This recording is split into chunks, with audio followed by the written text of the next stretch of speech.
যতজন হারাম কামাই করে কার জন্য করে? ছেলে সন্তানের জন্য করে। নিজের জন্য হারাম কামাই কেউ করে না ভাই।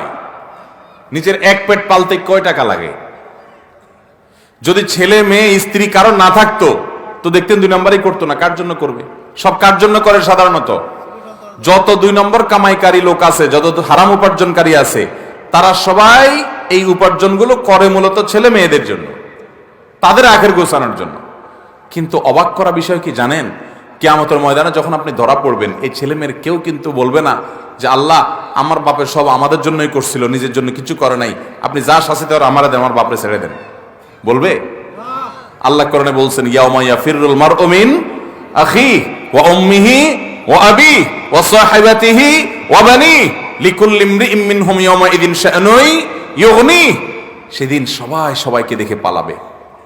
মাকে দেখে সন্তান পালাবে, বাপ তো পরের কথা, যে না জানি আমাকে এসে ধরে কোনো আমলের জন্য। বাবারা, কার জন্য 2 নম্বর উপার্জন করছেন? এই জন্য আমার যুবক ভাইয়েরা প্রতিজ্ঞা করেন, সরকারি চাকরি পান আর বেসরকারি, ব্যবসা করেন আর বিদেশ যান, যেভাবে উপার্জন করেন না কেন, জীবনে কখনো হারাম উপার্জন করব না। নিয়ত করবো তো ইনশাআল্লাহ।